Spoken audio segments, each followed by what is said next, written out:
Assalamualaikum warahmatullahi wabarakatuh. Saya juga. Alhamdulillahi rabbil alamin. Wa bihi nasta'inu ala umuri dunya waddin. Ashhadu an la ilaha illallah wa ashhadu anna Muhammadan abduhu wa rasuluh. Allahumma salli ala sayyidina Muhammad wa ala alihi wa sahbihi ajma'in. Amma ba'd. Faqad qala Allah subhanahu wa ta'ala fi kitabil karim wa huwa asdaqul qailin. A'udzu billahi minasy syaithanir rajim. Bismillahirrahmanirrahim. Ya ayyuhalladzina amanu taqullaha haqqa tuqatih wa la tamutunna illa wa antum muslimun. Wahai orang-orang yang beriman, bertakwalah kalian kepada Allah dengan sebenar-benarnya takwa, dan janganlah kalian mati kecuali dalam keadaan beragama Islam. Ayat ini Jumat dibacakan khatib. Tidak sah khutbah Jumat bila khatib tidak membaca ayat ini, dan rasa-rasanya ayat ini tidak masuk akal. Jangan kamu mati, berarti mati kamu yang ngatur. Jangan kamu mati, berarti mati mau-mau. Mati itu tidak mau atau mau pasti mati.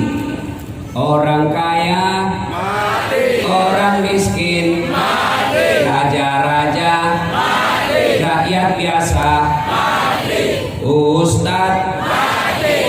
Senangnya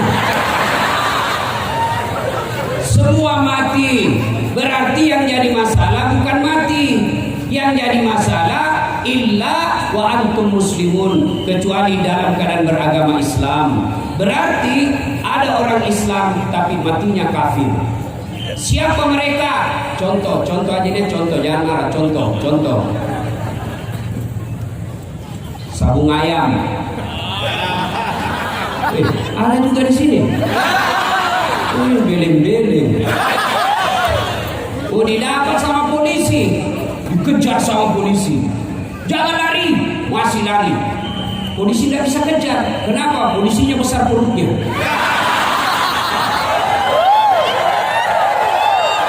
Ada juga polisi besar perutnya, ada juga kurang latihan ini. Kalau polisi besar perutnya tidak nyambung. Kalau ustadz besar perut ya memang jarang olahraga. Jangan lari, masih lari. Terpaksa polisi tembak ke langit. Masih lari, tembak 2 kali. Masih lari, tembak 3 kali. Masih lari, terpaksa dilumpuhkan.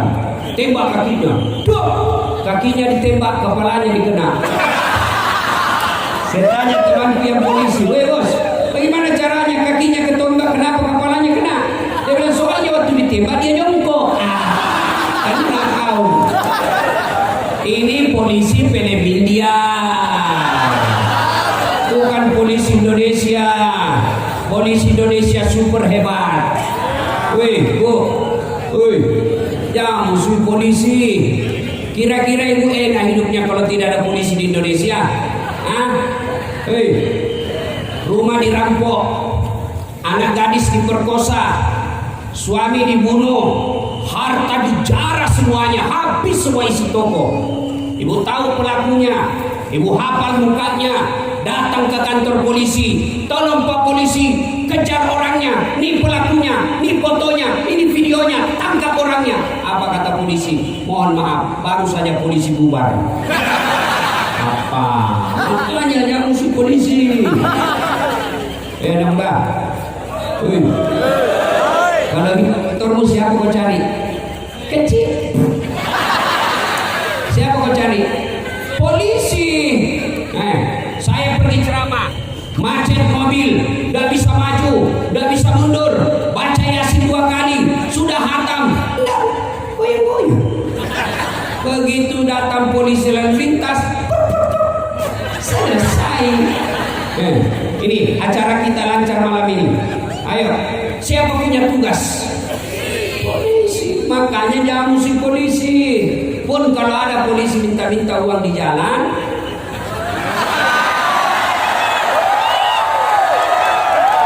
jangan ngasih minta juga. Kau melanggar, kau dari ini rambu-rambu. Sedih apa? Kenapa kau langgar? Tidak dia bapak.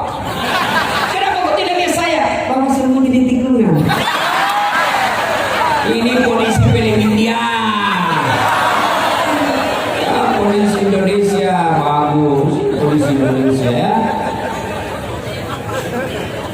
Wakalaidan. Nah, siapa lagi yang bisa mati dalam keadaan kafir? Siapa? Hubbi aklil haram. Mereka yang suka makan-makan haram. Siapa mereka? Mereka kalau pilkada menerima uang sogok.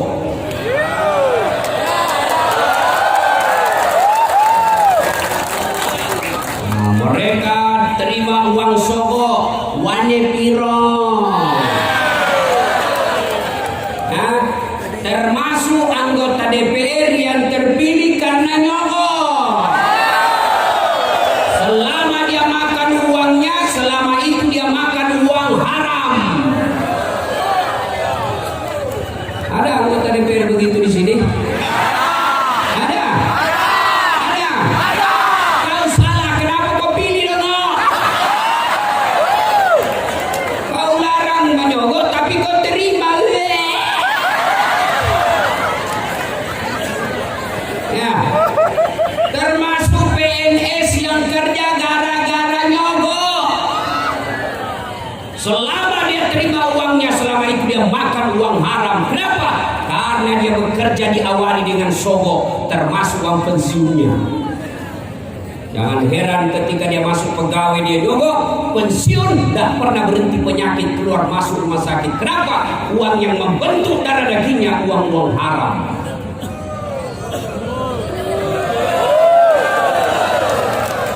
Jangan nyogok untuk jadi pegawai. Apa itu hebatnya pegawai negeri? Nah, ini gaspol atau rem-rem? Gaspol.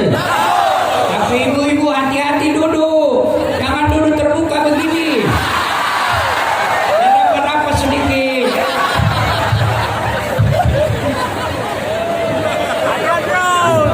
Ya, bisa mati. Saudaraku, adik-adik remaja, bangsa Aceh nih, ya, kalau kalian mau kerja tidak harus jadi pegawai negeri, apalagi sampai nyogok, apalagi jadi anggota DPR, jadi tentara, polisi karena nyogok. Demi Allah, yang kau kerjakan hanya di dunia, paling lama kau bisa kerja 20-30 tahun, setelah itu kau pensiun masuk tanah, maka sisa hidup-hidupmu akan sengsara selama-lamanya.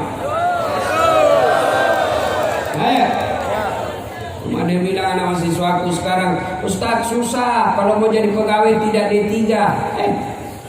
Apa bisa? Dia bilang bisa, orang tidak bisa kondana nyogok. Saya jadi pegawai tidak nyogok. Apa hebatnya pegawai negeri? Mana ada pegawai negeri tidak ada utangnya di koperasi? Pegawai negeri itu tanya itu pegawai negeri. Tanggal 1 sampai tanggal 10 makannya apa? Sari laut. Tanggal 11 sampai 20 turun sedikit, sari mie. 21 sampai 30, sari don. Oh, sakit kepala. Habis uang, tidak belum lunas. Kenapa tak Ustaz? Ya karena saya begitu. Saya pegawai negeri. Ya, Ustaz berapa gajinya? Wow, 7 koma. Hebat. Maksudnya tanggal 7 sudah koma. Wa qalaidan bismillahirrahmanirrahim. Ya ayyuhalladzina amanu dukhulu fis-silmi kaffatan wa la tattabi'u khutuwatis syaitan innahu lakum aduwwum mubin. Wahai orang-orang yang beriman, masuklah engkau ke dalam Islam secara sempurna dan janganlah engkau ikuti langkah-langkah setan, karena sesungguhnya setan itu musuh yang nyata bagi kalian. Musuh kalian bukan polisi, musuh kalian bukan pemerintah, musuh kalian bukan ulama, musuh kalian bukan pejabat, musuh kalian adalah setan, di mana setan itu musuh yang nyata bagi kalian. Kalau kita ibu bapak ketika mendengar undangan ceramah ini yang terpasang di atas sana, bapak baca, setan goda, tidak usah kau datang, tidak usah kau datang, capek, tidak ada kursi, makan tidak ada, tidak usah kau datang, tidak usah datang, capek saja. Itu setan yang menggoda bapak ini.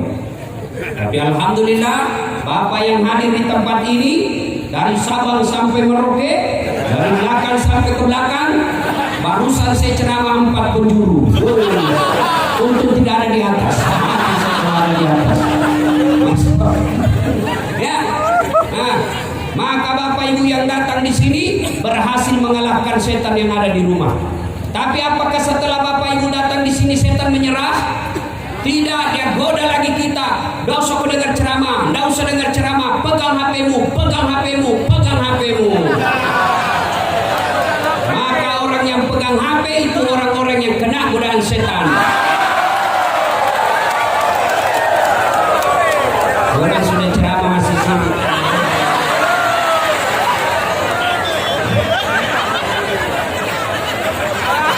Ibu-ibu yang pegang HP selama saya ceramah, saya doakan suaminya kawin lagi. Amin. Oh, senang jadi bapak-bapak. Oh, ganti istri tidak berani, friend. Ibu simpan dulu, simpan dulu. Sebentar lagi selfie, sebentar.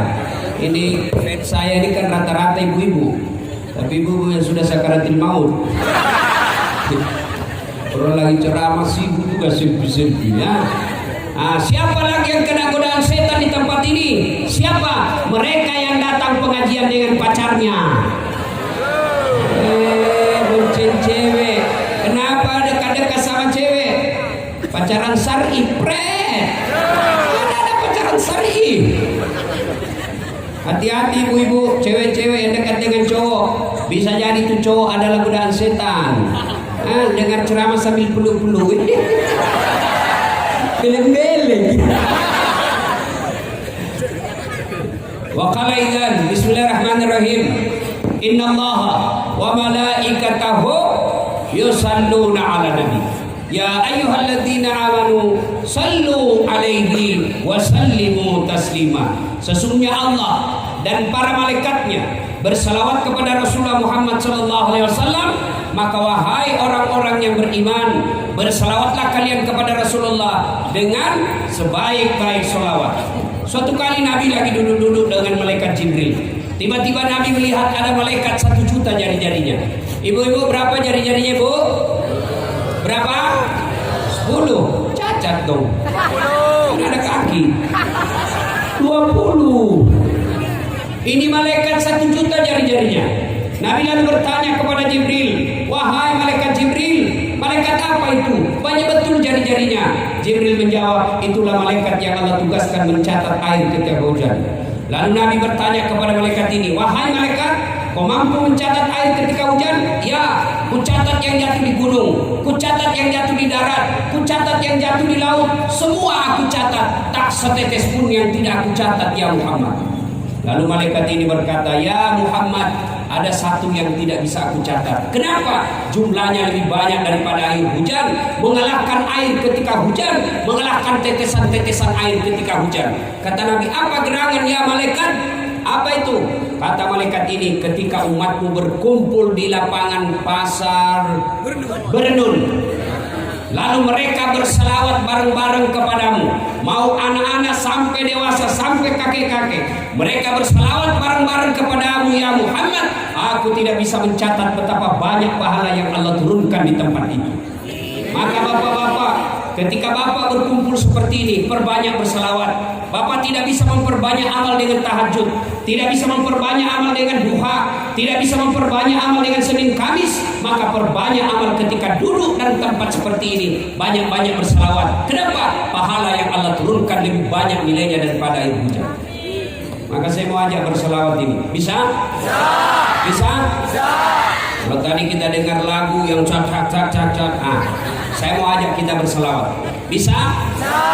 Saya mau dengar ibu-ibu dulu yang merasa jenis kelamin laki-laki, diam. Kita dengar ini ibu-ibu ya, sambil perbaiki duduknya Bu. Ya, ayo selawat bareng-bareng. Yuk, ikuti saya. Sholatullah, salamullah ala Toha, Sholatullah, ala Yasin. Alhamdulillah. Terima kasih Bu. Pak, ini bukan kencang. Ini namanya syahdu. Suara gini yang kasih nafsu kita laki-laki. Makanya ibu-ibu terutama yang janda, kalau ditelepon sama suaminya orang jangan mendayu-dayu. Assalamualaikum ibu. Waalaikumsalam. Bagaimana suaminya udah tergoda? Lagi di mana ibu? Di rumah aja pak. Lagi ngapain? Baring dong. Bagaimana suaminya orang udah tergoda? Yang kencang dong, tegas. Assalamualaikum bu. Waalaikumsalam. Lagi di mana? Di rumah. Lagi ngapain? Apa kau tanya-tanya? Berhentilah dia telepon kau. Ini Waalaikumsalam. Ada janda di sini? Ada? Ada duda? Ada? Ah, selesaikan urusanmu besok. Sebelum hari kiamat jemput. Ibu-ibu dengar, kita dengar bapak-bapak. Ayo, saudaraku yang merasa jenis kelamin laki-laki. Allah menyediakan pahala yang sangat besar bagi mereka yang berselawat. Sambut selawat ini dengan meriah. Ayo. Salatullah. Salatullah ala toha Rasulillah. Salatullah salamullah ala yasin. Mereka yang malu bersalawat tidak akan disaksikan oleh Rasulullah kelak. Ayo jangan malu-malu salawat. Bareng-bareng semua, laki, perempuan, anak muda, pejabat, non pejabat, ayo bareng-bareng. Yuk. Salatullah salamullah ala toha Rasulillah. Salatullah salamullah ala yasin. Kasih Bapak Ibu saudara-saudara sekalian, teristimewa para pejabat yang hadir di tempat ini, Bapak Kapolres, Bapak Dandim, Bapak Kajati, Wakil Bupati, dan terkhusus yang mengundang saya, Wali Kota Beridun, Bapak Haji Jamal. Ini wali kota yang tidak ada tanda bintangnya. Tapi semoga Bapak dicintai oleh Allah dan Rasulnya, dan selalu berusaha mendatangkan dakwah-dakwah di tempat ini. Saya pikir Bapak ini calon bupati, ternyata bukan. Nah, baiklah ya. Karena sekarang susah mencari orang ikhlas. Susah mencari orang ikhlas sekarang. Biasa kalau banyak yang suka bantu-bantu masyarakat, orang ujung-ujungnya caleg atau calon bupati. Nah, ternyata Bapak bukan ya. Nggak tahu lah besok-besok ya. Senin 12 Rabiul Awal tahun gajah. Saya ulang. Senin 12 Rabiul Awal tahun gajah. Rasulullah lahir. Kemudian sama hari Senin, sama tanggalnya 12, sama bulannya Rabiul Awal tahun ke-11 Hijriah. Allah di aras panggil malaikat Jibril. Jibril, kau kesini dulu Jibril. Kau turun ke bumi, panggil 3 malaikat, Israil, Israfil, Mikail. Turun kau, jemput kekasihku Muhammad, cabut nyawanya dengan catatan tanya dulu. Masya Allah. Turun malaikat Jibril bersama 3 malaikat, Israil, Mikail, Israfil. Di langit ke-7 masih berempat, langit ke-6 masih berempat, sampai langit kedua masih berempat. Di langit pertama malaikat Jibril berkata, malaikat pencabut nyawa, saya kan tidak bertugas, saya ini khusus membawa wahyu, saya tidak bertugas malam ini, kau aja yang turun. Kenapa? Sudahlah, kau aja yang kerja, saya tidak bekerja malam hari ini. Kata malaikat pencabut nyawa, tapi kan kau yang selama ini ketemu. Kau saya tunggu aja kau di sini. Kau turunlah. Turun 3 malaikat, Israil, Israfil, Mikail. Turun. Nabi lagi demam. Makanya saya agak cemas ini karena saya juga demam sekarang. Turun betul. Assalamualaikum warahmatullahi wabarakatuh ya Rasulullah. Fatimah buka pintu. Tidak ada orang, Abah. Kata Rasulullah, sudah ada di sampingku. Lalu malaikat pencabut nyawa ini berkata, ya Muhammad, maafkan saya. Hari ini saya diperintah Allah untuk mencabut nyawamu dengan catatan kalau kau mau. Kalau kau mau saya cabut nyawamu hari ini. Kalau tidak mau ditunda sampai kau mau. Masya Allah. Kira-kira kalau Bapak Ibu ditanya apa jawabannya? Nah, kalau saya dasar, kau udah mau hari ini. Saya diperintah Allah cabut nyawamu hari ini. Menurutmu bagaimana? Tunggu dulu. Belum sempat 2-3 istri. Apa jawaban Nabi? Ya, malaikat. Nabi-nabi seniorku setelah melaksanakan tugas, mereka menghadap kepada Allah. Hari ini pun saya sedia. Silahkan laksanakan tugasmu. Tapi ada yang aneh ini. Apa? Mana malaikat Jibril? Kok tidak ada malaikat Jibril? Malaikat pencabut nyawa Jibril menunggu di langit pertama.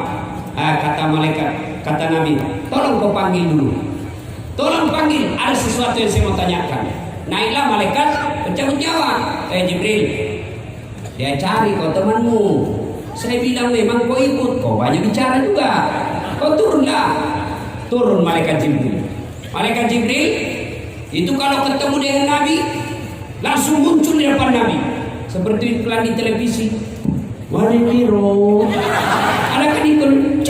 Wanitiro. Seperti itu langsung muncul malaikat Jibril. Lalu bertanyalah Nabi, ya Jibril, kalau hari ini saya harus menghadap kepada Allah, tolong beritahu saya berita gembira. Kata malaikat Jibril, ya Muhammad, seluruh malaikat yang pernah Allah ciptakan sekarang ngantri menunggu kamu. Apalagi Jibril, ya Muhammad, kalau ada dosa dan kesalahan yang pernah kau lakukan, Allah telah mengampuni dosa-dosamu sebelum engkau wafat. Alhamdulillah. Apalagi, ya Muhammad, seluruh nabi dan rasul dari Adam sampai Isa alaihissalam haram masuk surga sebelum engkau lebih dulu masuk ke dalamnya. Alhamdulillah kata Nabi. Tapi Jibril, itu kan saya tidak cemas soal diriku. Yang aku cemaskan umatku yang ada di Berlin, umatku yang ada di Aceh. Saya tidak pikir soal diriku, bagaimana umatku setelah aku tinggalkan. Lalu Jibril berkata, ya baiklah kalau begitu, saya tanya dulu kepada Allah. Naik lagi malaikat Jibril, turun lalu memberi kabar gembira. Ya Muhammad, saya mendapat berita gembira dari Allah. Apa gerangan Jibril? Allah menyampaikan kepadaku, sampaikan kepada Muhammad, meskipun dia tidak berada di tengah-tengah mereka umatnya, meskipun Muhammad sudah tidak berada di tengah-tengah umatnya, selama mereka berpegang kepada Quran dan Sunnah. Saya ulang, kata Jibril, Muhammad kau tidak usah cemas, selama umatmu berpegang kepada Quran Sunnah, selama itu umatmu akan aman sampai di akhirat, meskipun engkau sudah tidak di tengah-tengah mereka. Alhamdulillah. Lalu mundur malaikat Jibril, maju malaikat pencabut nyawa. Kata malaikat pencabut nyawa, Muhammad, maafkan saya harus melaksanakan tugas. Kata Nabi, silakan. Maju malaikat pencabut nyawa, dicabut rohnya Nabi, perlahan-lahan keluar dari telapak kakinya. Roh Rasulullah keluar meninggalkan betis sampai ke paha, menggigil seluruh tubuh Nabi. Keluar keringat dari pelipis Nabi, keringat biji-biji di dahi Nabi. Lalu Jibril membelakang, dilihat oleh Nabi. Lalu Nabi bertanya, ya Jibril, kenapa kau palingkan wajahmu? Apa kau jijik melihat saya? Wahai Jibril, kenapa kau belakangi saya? Apa kau jijik melihat wajah saya?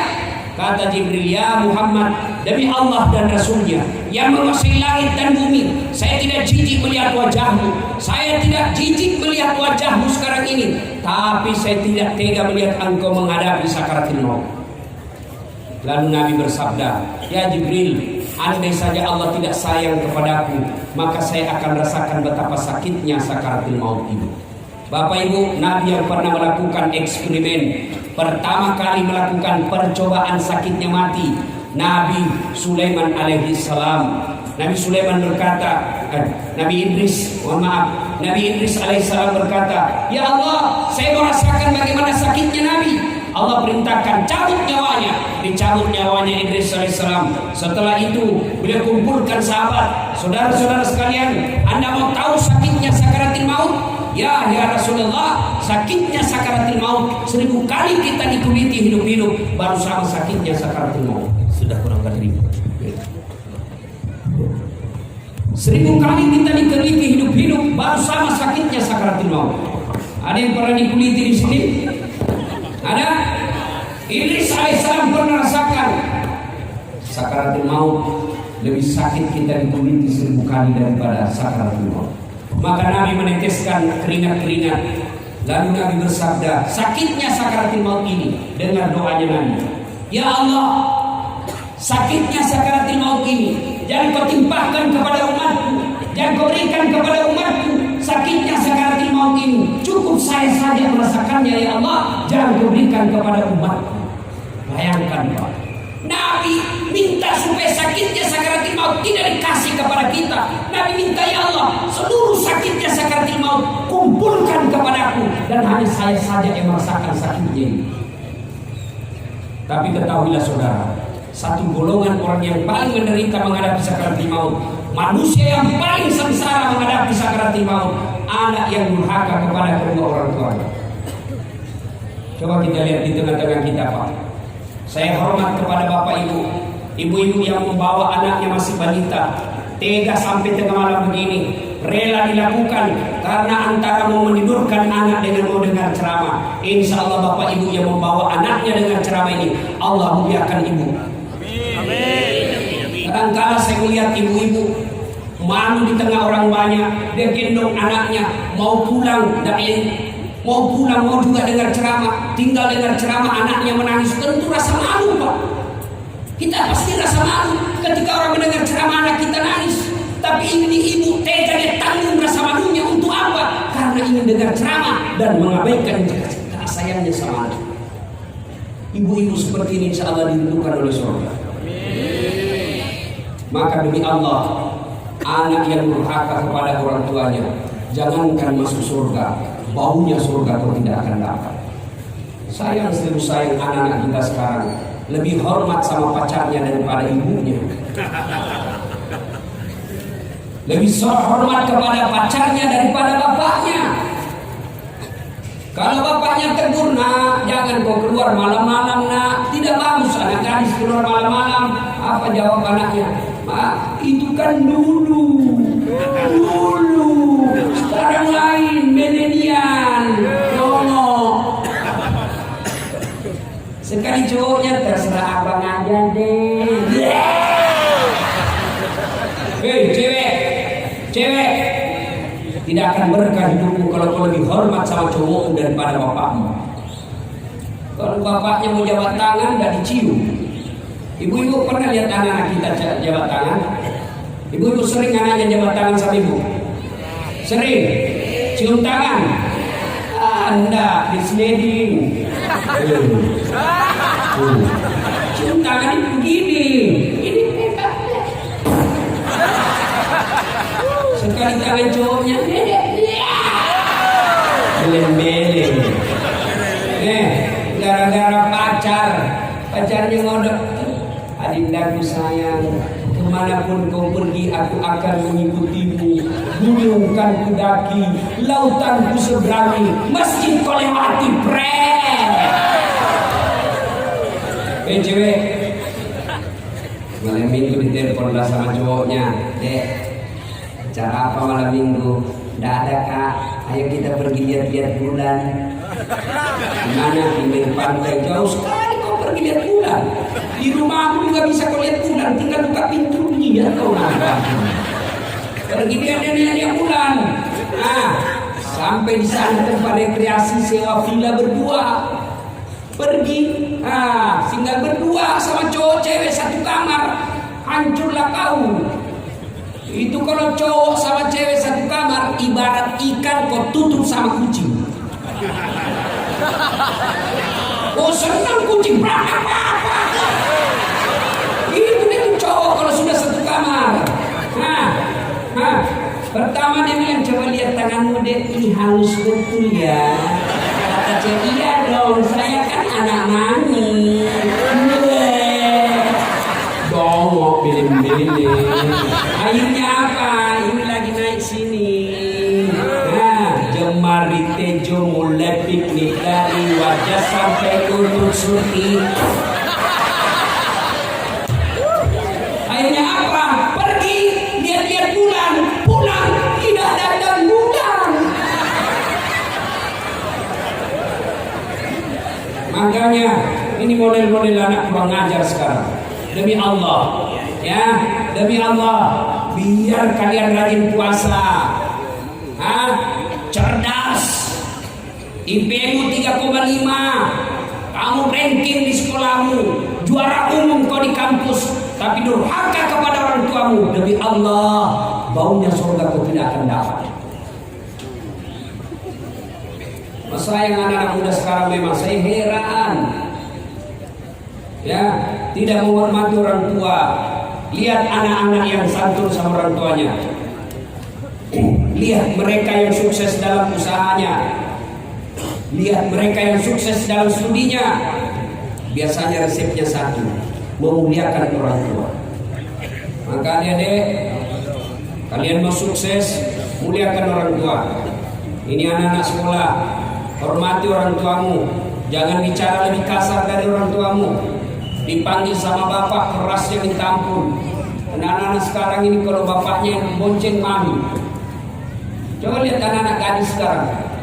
Kalau dibonceng itu saya tahu posisinya. Kalau di kota-kota besar itu, kalau dia dibonceng lalu begini, gayanya biasanya tukang gojek yang bonceng. Kalau dia begini, biasanya pacarnya yang bonceng. Tapi kalau dia begini pegang besi di belakang, itu bapaknya yang bonceng. Itu model anak sekolah. Tapi bagaimana model bapak-bapak yang sudah tua? Apakah ada yang durhaka sama orang tuanya? Ini bapak-bapak yang sudah punya istri. Apa ada yang durhaka sama orang tuanya? Banyak. Gimana cara mereka durhaka sama orang tuanya? Mereka lebih takut sama istrinya daripada ibunya. Pernah dengar kisahnya Sa'lab Al-Qamah? Al-Qamah rajin sekali beribadah, sahabat Nabi. Ketika sakaratul maut tidak bisa syahadat dengan sempurna. Kenapa? Durhaka sama ibunya karena lebih sayang sama anaknya, sama istrinya daripada ibunya. Lebih takut sama istrinya daripada ibunya. Ada di sini bapak-bapak takut sama istrinya.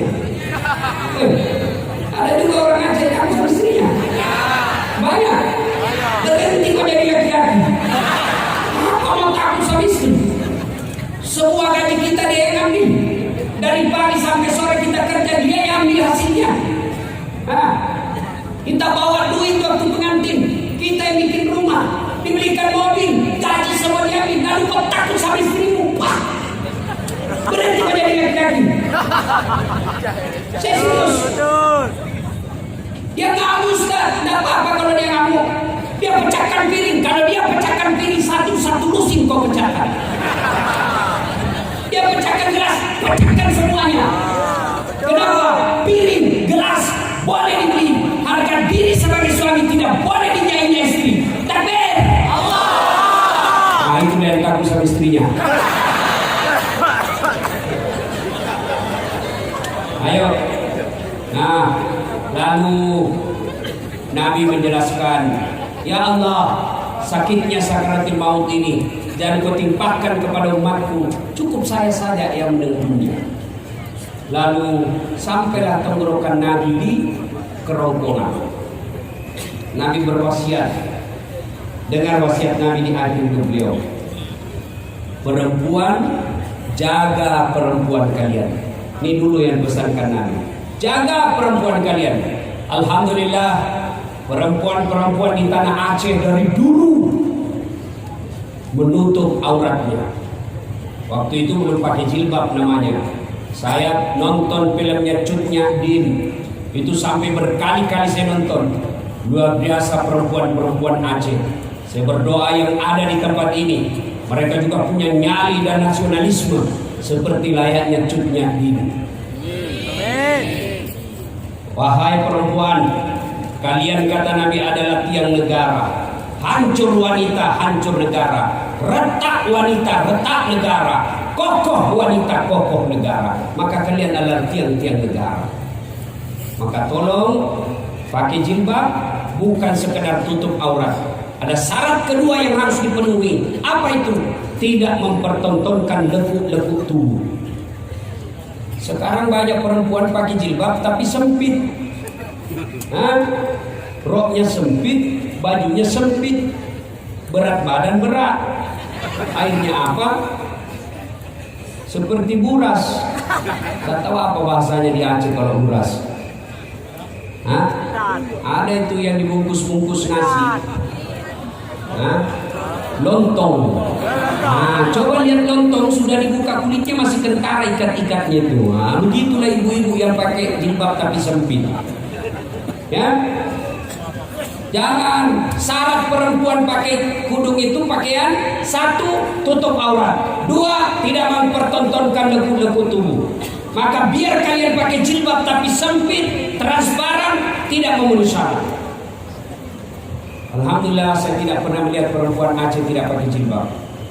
Alhamdulillah. Mudah-mudahan setelah keluar, kalau kalian anak-anak gadis, ya, tinggal di Aceh, keluar ke Jawa, keluar ke luar negeri, ke Malaysia, sekolah, tetap pakai dan tutup aurat. Banyak yang saya lihat keluar dari kampungnya hilang jilbabnya. Mati kami laki-laki. Tolong kerjasama. Kami laki-laki jaga mata, tolong cewek jaga akhlak.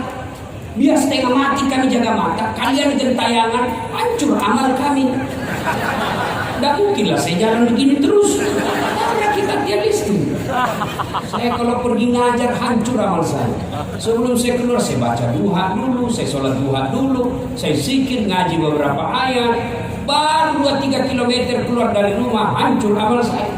Sebelah kanan dada, sebelah kiri paha, di depan kita, waduh lebih cantik lagi. Dilihat haram, tidak dilihat barang bagus. Salatullah, salamullah.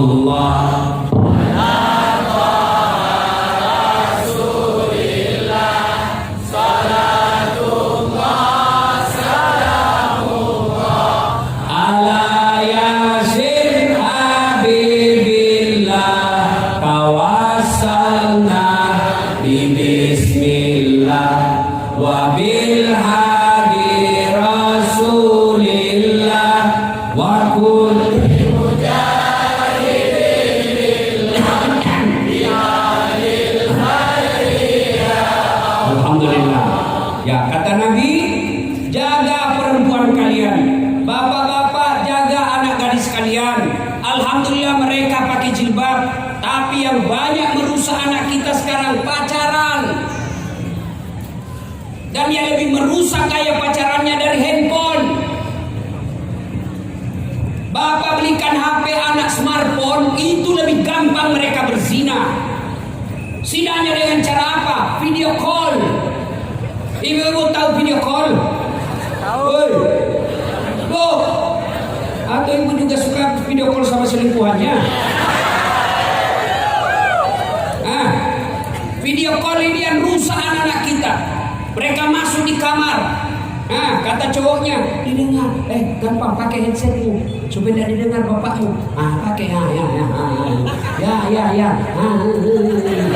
Kasih lihat lidah kasih dulu.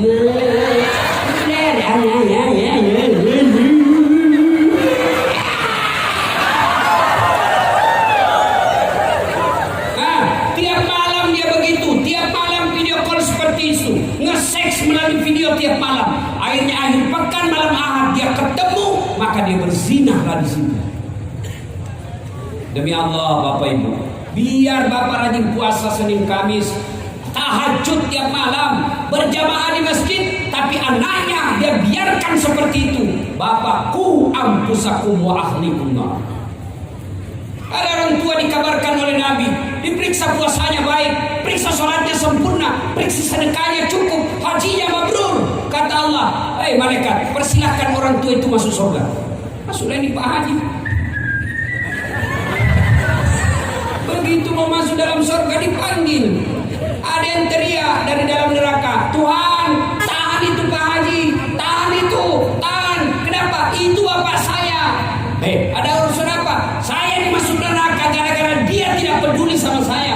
Kalau saya masuk neraka, kenapa dia masuk surga? Tidakkah dia bertanggung jawab kepadamu ya Allah? Saya adalah tanggung jawabnya kepadamu ya Allah. Kenapa dia masuk surga? Akhirnya malaikat katakan, Paji, tunggu dulu. Mau kemana buru-buru? Tunggu dulu, belum selesai.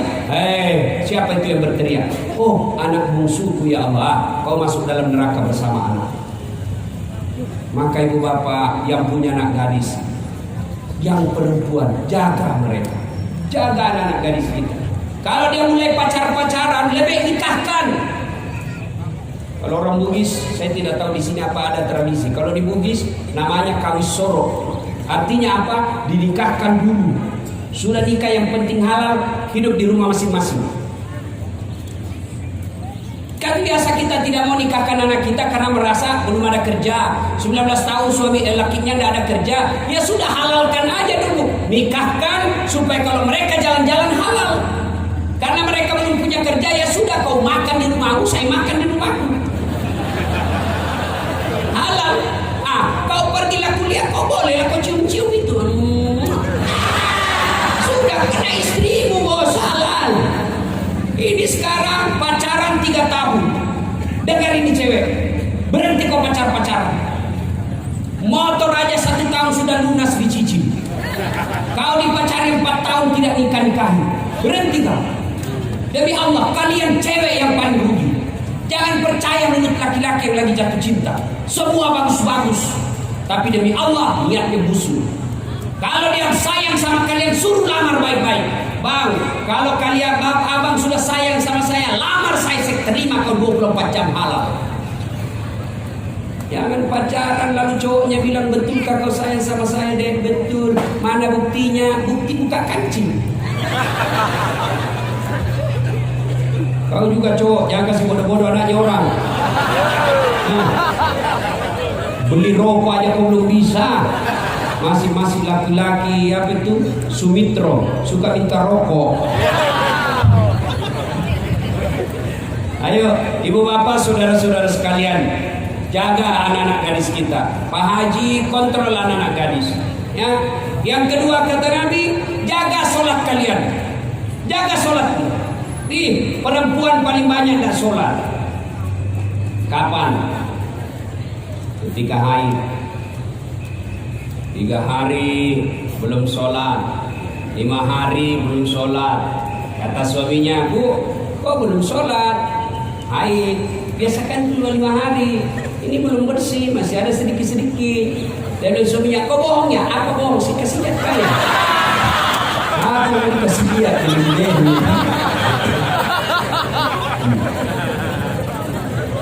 Kapan lagi ibu banyak gak sholat? Kalau ada pengantin, jilbab sakaratil maut, kuning, coklat, abu-abu, mukanya kayak dikira tembok. Ada sidonya ini bulu. Sekarang banyak perempuan palsu, hati-hati. Bulu mata panjang palsu, bibir merah palsu, pipi biru palsu, pantat gabus.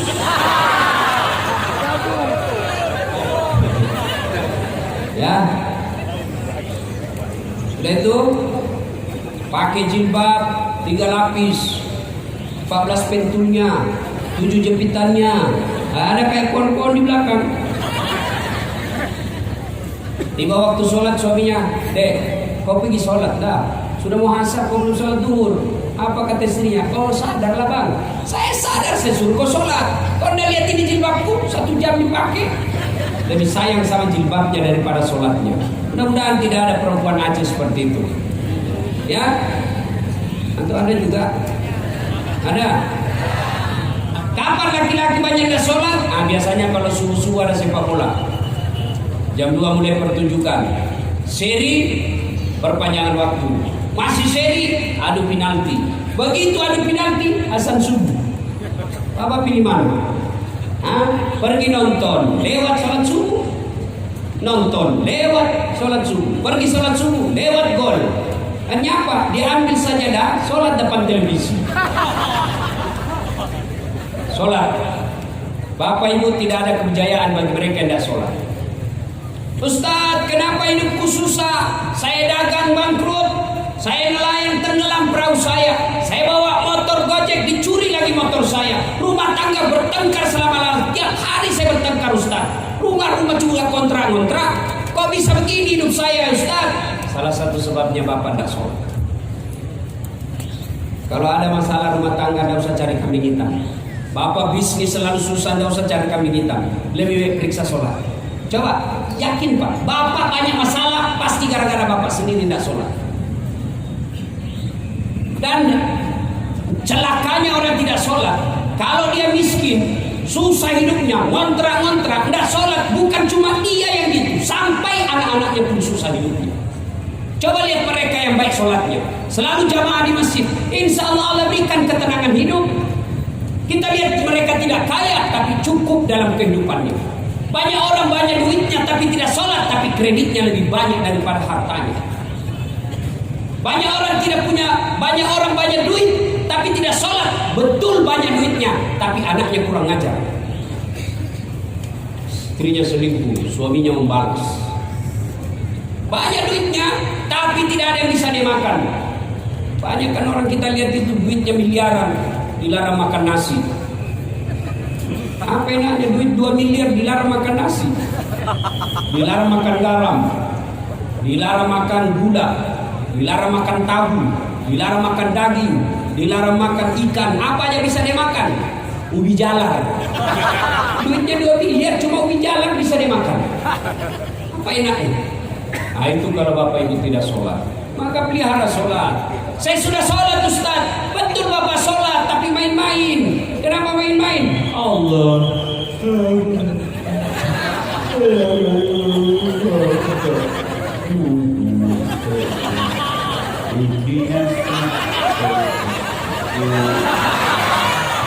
Siapa yang sholat seperti itu?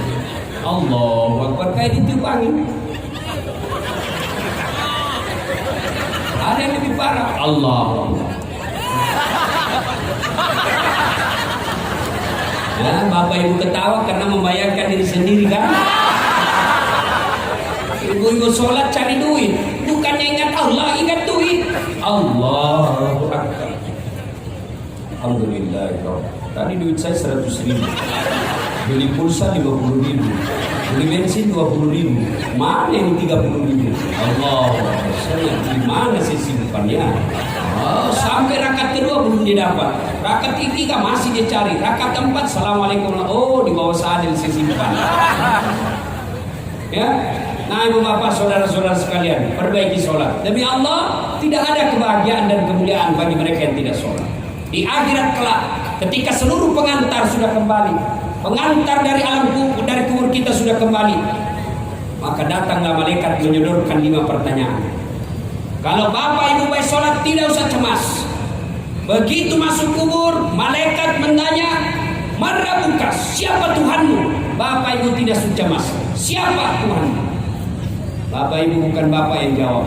Begitu malaikat bertanya, "Siapa Tuhanmu?" "Man rabbuka?" Sholat kita berkata, "Dah saat kau mundur. Waktu kau hidup kau rajin pelihara sholatmu, sekarang saya yang jaga kamu." Sholat kita akan menjawab, "Allahu Akbar." Diulang sama malaikat, "Man rabbuka?" Siapa Tuhanmu? Sholat menjawab, "Allahu Akbar." Mungkar, ih hebat betul ini orang. Ditanya lagi, "Man nabiyuka?" Siapa nabimu? Sholat kita menjawab lagi, "Asyhadu alla ilaha illallah wa asyhadu anna Muhammadar Rasulullah." Malaikat mungkar geling kepala, ih hebat ini, bangsa Aceh ini. Akhirnya mungkar kata, "Kir, kau maju nakir." Kau yang tanya, dia bilang mungkar, sedangkan kau mundur, apalagi saya cuma pendamping. Mungkar nakir tidak melanjutkan pertanyaan 3, 4, 5. Dia naik melapor ke Rasulullah, "Ya Allah, ada hambamu mati." Saya tanya, "Man rabbuka?" Dia jawab, "Allahu Akbar." Allah menjawab, bukan dia yang jawab, tapi malaikat, tapi sholatnya yang jawab. Karena dia baik sholatnya, maka tidurkan dia menunggu hari kiamat seperti tidurnya pengantin baru. Masih ingat waktu pengantin baru, Pak? Nyaman kan? Waktu pengantin baru apa kita bilang, "Ini kenapa lama?" Cepat betul pagi. Itu kalau beres sholatnya.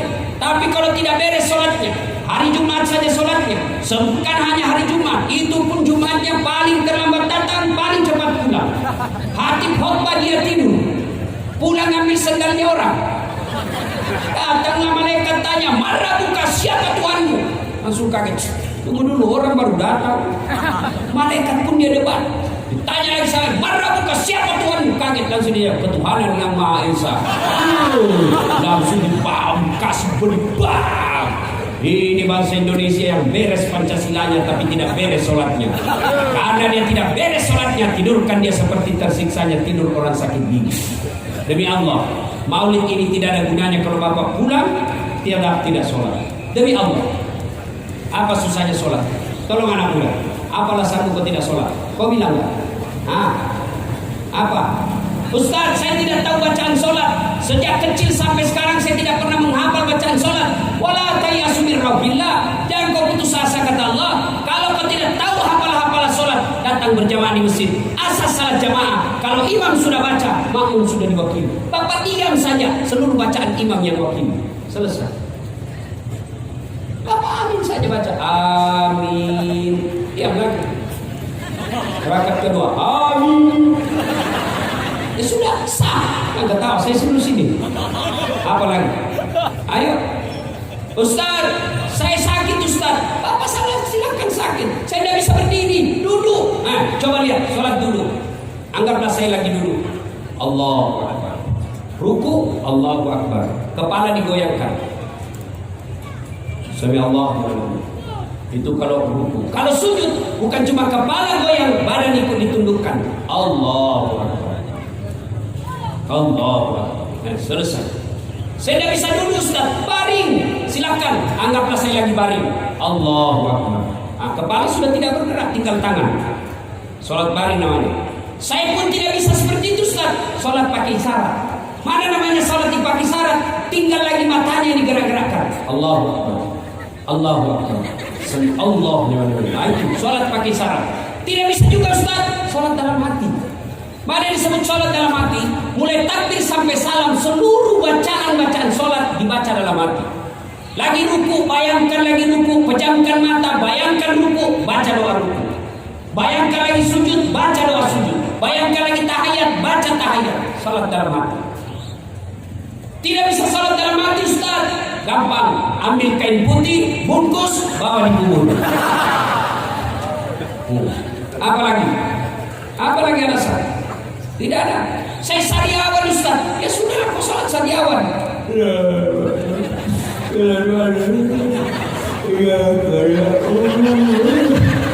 Allah tahu ibu lagi sakit gigi. Ustaz, saya nelayan Ustaz. Saya di tengah laut Ustaz. Baju saya kotor. Bapak, Allah tahu Bapak lagi di tengah laut. Tak mungkin pulang lagi ganti baju. Pakai baju yang kita pakai. Saya tidak tahu kiblat Ustaz. Cari matahari. Di sana matahari terbenam. Hadap ke sana. Sudah. Tiba-tiba lagi sholat di perahu, goyang perahu. Tidak usah aku goyang-goyang gitu. Apa lagi? Tidak ada alasan. Boleh tidak sholat. Satu, belum balik. Ibu-ibu belum pernah haid, boleh tidak sholat. Bapak-bapak belum pernah mimpi basah, boleh. Adik-adik yang suka, aku sudah balik. Adik tadi saya, Ustaz, bagaimana hukumnya mimpi basah di siang hari anak muda? Sah tidak puasanya? Sah. Ya, dengan catatan begitu kalian bangun langsung pergi mandi. Ya, kalau mimpi basah siang hari, kalau mimpi. Kalau kau kreatif sendiri, batal. Makanya kau menikah cepat. Yuk Bapak, saudara-saudara sekalian, jaga sholat kalian. Yang ketiga, kata Nabi, ummati, ummati, ummati. Umatku, umatku, umatku. Begitu cintanya Nabi kepada kita. Akhir hidup beliau tidak sebut Khadijah istri beliau, tidak. Beliau tidak sebut Fatimah anak beliau, tidak. Beliau tidak sebut cucu beliau Hasan Hussein. Siapa yang disebut Nabi? Ummati, ummati, ummati, umatku, umatku. Karena cintanya. Sekarang bagaimana kita kalau kita cinta kepada Nabi? Maka pertama, begitu cinta kepada Nabi, satu, amalkan sunnah-sunnah. Sunnah apa yang paling dianjurkan oleh Nabi? Sholat berjamaah. Alhamdulillah di Banda Aceh ini, di mana-mana saya lihat masjid ramai kalau subuh.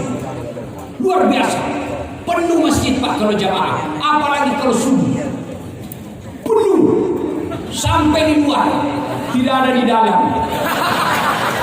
Dalam masjid orang tua yang sudah buka sakaratil maut, lomba batu. Nah itu orang tua aja kalau subuh-subuh. Tidak ada semua subuh baunya angin, baunya tawa. Tidak ada anak muda dalam masjid. Datanglah sholat jamaah. Kenapa orang malas sholat jamaah di masjid? Kata Nabi, satu, karena dia tidak tahu pahala. Tahu pahala berjamaah, adik-adik. Kalau adik ke masjid itu ada menara. Ke masjid, wudhu dulu, lalu ke masjid. Kata Nabi, melangkah kaki kananmu satu pahala, melangkah kaki kiri gugur dosa kecil. Jadi kalau rumah 300 meter ke masjid, PP 600 meter. Berapa langkah kaki, berapa pahala, berapa dosa yang didapat. Apalagi kalau bapak jalan begini, lama sampai banyak sekali pahalanya. Ustaz, bagaimana kalau naik mobil? Alhamdulillah 4 rodanya dikali 4. Apalagi pahala orang datang berjamaah ke masjid. Seluruh materi yang kita lewati, pagar, tembok, dinding, aspal akan jadi saksi. Dia akan berkata, ya Allah, jangan masukkan dia neraka, masukkan dia surga. Saya saksinya. Tanggal 9 Februari dia datang berjamaah sholat. Itulah sebabnya Nabi menganjurkan ketika ke masjid lain jalannya, ketika pulang lain pula jalannya. Dan yang ketiga, keutamaan berjamaah. Kalau hujan, basah baju atau gerimis, basah bajunya, baju yang basah itu akan melindungi kita dari sentuhan api neraka. Dan juga salah paham, mentang-mentang sudah dengar begini, dia tunggu hujan keras. Begitu hujan keras baru dia lewat. Oh, ini beleng-beleng. Apalagi keutamaan berjamaah, ini yang paling sering kita dengar. Lipat 27 kali. Artinya apa? 1 kali sholat jamaah di masjid, 27 kali sholat di rumah baru sama pahalanya. Apalagi sholat berjamaah di masjid, keutamaannya. Di masjid ada disebut doa bersama. Barangkali kita mau berdoa tapi tidak tahu caranya. Barangkali kita mau berdoa tapi banyak dosa. Tapi di masjid dia mimpin doa, alim ulama, soleh, ada anak yatim piatu, fakir miskin teraniaya, imamnya mimpin doa, anak-anak yatim di belakang mengucapkan amin, maka semua doa dalam masjid dikabulkan Allah. Ayo datang berjamaah di masjid. Apalagi keutamaan berjamaah di masjid. Di masjid insya Allah lebih khusyuk. Beda kalau di rumah banyak gangguan. Kita lagi sholat, anak mutar lagi. Kita lagi sholat, tiba-tiba kucing lewat dan ikan tidak ditutup, pasti stres. Habis ikan. Terpaksa dia baca Qul'auzubillahi minas malikin nas ilahin nas. Itu bukan sholat, ngurusin kucing. Yang berikutnya, kenapa orang malas ke masjid? Karena dia tidak lihat pahalanya. Coba kalau wakil bupati mengumumkan di sini, siapa yang datang berjamaah di masjid, maka diberikan pulsa 200.000, beras 50 kilo. Saya yakin sholat subuh jam 4, setengah 3 sudah penuh masjid. Kenapa dia lihat pahalanya? Maka saudara-saudaraku, datang berjamaah di masjid. Banyak kemuliaan yang kita dapat. Penyebab yang ketiga orang malas ke masjid, manajemen masjid tidak bagus. Saya tidak tahu kalau di Banda Aceh. Sekarang banyak masjid senang saldo kas 100 juta. Bangga panitianya kalau saldo kasnya 100 juta. Salah. Jangan simpan duitnya orang. Kalau simpan uangnya orang di masjid, maka demi Allah kalian bertanggung jawab kenapa amalnya orang tidak jalan. Yang 100 juta jadikan keran air, jadikan AC, jadikan kipas, jadikan makanan panganan pagi atau buka bersama ketika Senin dan Kamis. Jangan simpan di saldo. Ketika saldo disimpan, maka jalan amalnya orang terhambat. Namanya amal jariah kalau dia jadi tegel, amal jariah kalau dia menjadi dinding, amal jariah kalau dia menjadi lampu. Tapi kalau dia hanya jadi saldo, tidak ada amal yang didapat. Maka kalian yang bertanggung jawab, yang pegang duit-duit masjid, hati-hati. Ini saldo kas 100 juta, kita mau kencing dananya. Masih baik kalau kencing Pak, masih bisa kita kasih selesai. Masih bisa kita pakai kipas angin, anak muda, jangan kasih lihat ibu-ibu. Ini, kalau kalian pergi jalan, tidak ada air, ambil daun 3 lembar. Daun 3 lembar. Gimana caranya? Begini, jangan kasih lihat ibu-ibu. Gini cara bersihkannya, gosok ke bawah, 1. Ambil lagi daun kedua, gosok ke atas. Ambil lagi daun ketiga, gosok ke bawah. Jangan begini bos.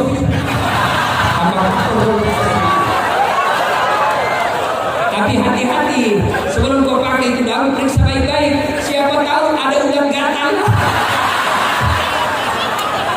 Jangan tahu ibu, itu selek lagi. Ya. Kalau kencing masjid Pak, masih aman kalau tidak dapat air. Tapi kalau yang kuning, saya pernah buru-buru pergi ceramah, mencret. Saya bilang sama sopir, kasih singgah saya dulu. Singgahlah saya. Selesai. Tidak ada ini. Bahannya juga tidak ada. Terpaksa kita keluar begini. Kan repot. Siapa yang tanggung dosanya? Pengurus masjid.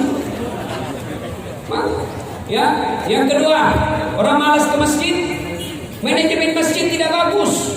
Ada masjid saya bikin di kampung saya, nyaman, betul-betul kecil, ber-AC, depannya ada kolam, ada ikannya banyak, sampai 10.000. Nyaman. Imamnya penghafal Quran, yang bersihkan kita gaji layaknya pegawai negeri. Orang penuh datang ke masjid. Kenapa? Mereka nyaman. Sound sistemnya baik, penceramahnya profesional. Orang datang ke masjid, kenapa merasa nyaman di masjid? Ini tidak, karpetnya sudah 7 kali lebaran, tidak pernah diganti. Begitu kita sujud, tai cicak didapat. Ada pula pasir, baunya tidak jelas, lebih bau daripada bau ketek. Nah, sound sistemnya story. Begitu angkat takbir Allah, kita mau perbaiki. Sudah takbir terpasang, tahanlah sampai selesai sholat. Penceramahnya mulai salam pertama sampai terakhir neraka jadi cerita. Kalian dibakar, dibanting, ditusuk pantatmu, keluar di lidahmu, putih tusuk 2 matamu. Apa dengan anak muda? Dosa mesti ditakut-takut itu. Dapat lagi imam yang membalik-balik sunnah Nabi. Nabi katakan kalau kau jadi imam ringkaskan bacaan sholatmu. Ini jadi imam mulai takbir sudah mulai lama.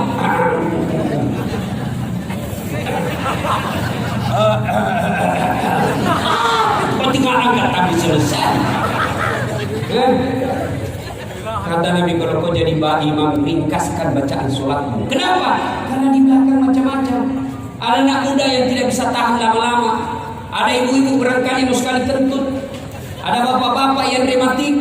Bayangkan kalau bapak-bapak rematik di depan dia baca yang panjang-panjang kau siksa orang tua.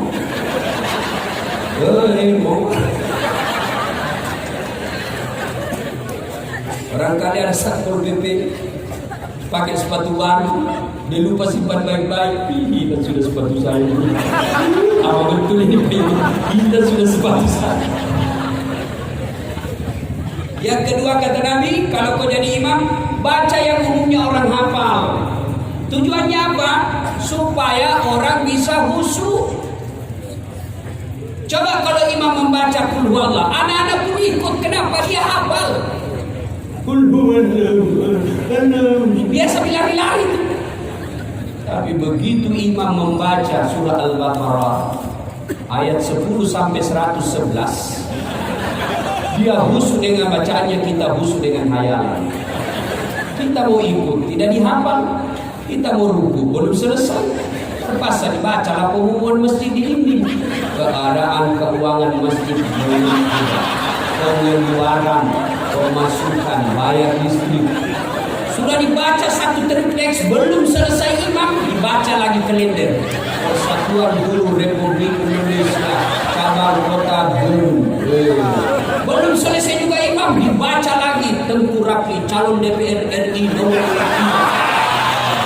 Semua dibaca. Siapa yang salah? Siapa salah? Imam. Maka imam itu harus hati-hati, milihnya tidak boleh sembarang. 2020 di provinsi Banda Aceh ini, saya dengar ada beberapa kabupaten yang akan pilkada. Hati-hati milih imam. Jangan milih imam karena kalian disogok. Jangan milih imam karena kalian satu partai. Jangan milih imam karena keluargamu. Jangan milih imam karena sekampungmu. Tapi pilih imam yang betul-betul mencintai rakyatnya dan hanya takut kepada Allah. Banda Aceh, rakyatnya yang menentukan bisa maju atau tidak. Kalau selalu masih senang disogok milih pemimpin, maka terpilih pemimpin yang bukan untuk mensejahterakan rakyat, tapi pada akhirnya pemimpin itu masuk KPK, penjara karena korupsi. Tapi hati-hati milih. Ya, lihat, kalau imam salah jamaah. Saya punya pengalaman. Waktu saya kecil di kampung SMP, sujudlah kita. Apa lama betul ini imam sujud? Sudah hampir 2 menit belum selesai. Ada kawan saya datang diangkat kepalanya. Langsung teriak, "Woi, hilang imam." Ternyata imam keluar dari pintu depan. Lantas lama tidak muncul. Selesai bubar sholat. Begitu selesai sholat ditanya, "Pak Imam, kenapa kau tinggalkan saya?" Dia bilang, "Saya kentut, nak." Lain kali kalau kentut, kasih bangun dulu kita supaya dilihat kau keluar. Apa katanya? Saya sengaja, malu saya kau lihat. Siapa yang salah? Siapa yang salah? Imam. Maka hati-hati milih imam. Begitu juga makmum. Makmum jadi masyarakat jangan gampang terhasut. Pelihara kerukunan. Jadi makmum, coba lihat. Kalau kita berjamaah, mau sukunya apa, bahasanya apa, satu bahasa ketika kita sholat. Mau datang dari mana, satu arahnya. Arah kemana? Kiblat. Orang masjid tidak bisa, yang dari kanan menghadap ke kanan, yang dari kiri pintu masjid menghadap ke kiri, yang dari belakang masjid menghadap ke kiri. Akhirnya apa? Ketika ruku kan tabrakan. Allahu Akbar, belakang. Tapi kalau dalam masjid semua arah sama. Dari pintu kanan arah kiblat, dari pintu kiri arah kiblat, dari pintu belakang arah kiblat. Begitu juga bahasa kita ketika sholat. Menjadi jamaah tidak boleh sembarang baca. Harus sama ikut pemerintah, taat kepada pemerintah kita. Coba lihat imam. Bayangkan bagaimana kacaunya salat jamaah kalau masing-masing jamaah di belakang umat pakai bahasa masing-masing. Dan jadi imam orang Arab. Allahu Akbar. Makmum datang orang Bugis. Ungallahu ta'ala malukuk. Datang orang Padang jadi makmum. Allah nanu gadang. Datang orang Kalimantan Banjarmasin. Allah gadang jujur. Terakhir anak Betawi dari Jakarta pakai bahasa gaul. Allah gede banget gitu loh. Begitu juga ketika sholat. Kita sholat tidak boleh mengganggu orang yang ada di samping kita. Banyak juga orang sholat jadi makmum, kayak dia saja penghuni surga sendiri di dalam. Kayak dia yang paling alim, boleh takbir dia ganggu kita, kayak dia menggigit telinga kita. Allah, Bismillahirrahmanirrahim. Santai mas bro, santai. Ada lagi tuh kakinya kita kasih pindah lagi jadi. Kasih pindah lagi. Saya kasih pindah lagi. Selesai sholat, kenapa dia kakiku Ustaz? Kok ganggu saya? Kenapa kok ini kakiku baik saya kasih pindah. Ini supaya saf rapat Ustaz. Kalau saf kau rapat bukan kaki kau kasih rapat, tapi apa? Bahu dan siku. Ini bisa siku mana orang sholat begitu. Tapi kaki bisa jadi sekakimu rapat, sapu juga renggang. Ini artinya jadi makmum, jadi masyarakat jangan terprovokasi. Apalagi sekarang musim hoax, banyak orang menyebarkan fitnah. Hati-hati, dekat pilkada biasanya banyak orang menyebarkan berita-berita kebencian, hoax. Orang jadi bupati, orang jadi wali kota, kalian menyebar hoax, masuk penjara dan tidak mungkin dia datang membesuk ketika kau sudah dalam penjara. Ibu bapak saudara-saudara sekalian, karena waktu yang sangat terbatas dan saya pun kurang sehat badan. Ini saja tausiah. Mudah-mudahan ada manfaat. Sebelum saya akhiri, terima kasih Bapak Ibu sekalian. Saya sangka ini tidak ada orang datang yang mendengar ceramah saya, karena saya orang Bugis. Ternyata orang Aceh senang juga. Tapi ternyata saya diberitahu sama panitia, Tahun lalu saja Ustaz subuh masih ramai jamaah di sini. Alhamdulillah. Hati-hati di jalan, jangan pulang bersama bukan muhrim, karena setan akan menggodamu sepanjang jalan. Terima kasih atas kehadiran Bapak Ibu sekalian. Lalu kalau masih mau dengar ceramah saya, silakan nonton Tabligh Akbar Dami Indonesia ke TV One setiap hari Sabtu atau Ahad pukul 12.30 sampai selesai.